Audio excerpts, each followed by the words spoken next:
I tried to help my father when he was laid off. He was an agronomist and nobody, sort of an agriculturist. Nobody wanted to hire an agriculturist during the Depression. So I washed automobiles for 25 cents each car, and cleaned them up. And I then bought about $2 or $3 worth of ice cream, which I was going to sell on the beach to try to help support my mother and father. And the cops caught me when I just arrived with the ice cream bags. And they put me in the car and took me in, put me in the hoosegow, locked me in the jail. I must have been about 13 or 12, just a kid. And they put me in jail and they gave out ice cream to everybody in the police department. They were all eating my ice cream. I felt, gee, there's no such thing as justice at that time. Those were the conditions that made me aware, just the way they behave. And since everybody was going out of business, all the stores were going out of business, closing, a shoe store closed. But they left the door open and all the empty shoe boxes were all over the place.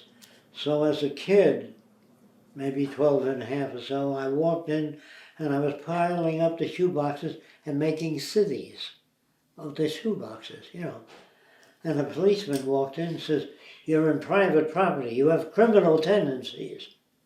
And he beat the shit out of me, he slapped me real hard. And I didn't know why.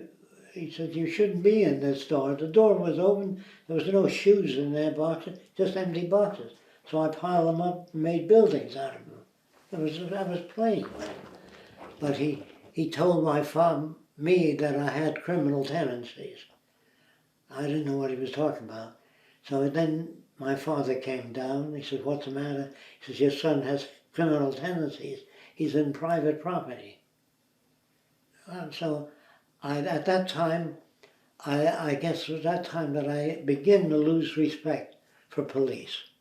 But later, I think I was 13 and a half, somewhere around there, I was walking over the Brooklyn Bridge from the Battery that had a seaquarium, which I used to like to go to.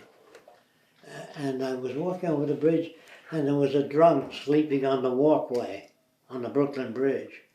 And a police car pulled up and I was about 40 feet away behind a pillar. And this drunk looked like there was an empty bottle of booze nearby and he was sleeping. And they threw him off the bridge. That was the second encounter with police that I didn't like. And then blacks used to shoot crap dice in the streets, and the police car would pull up suddenly, and the blacks would run away, and they'd pocket the money on the ground.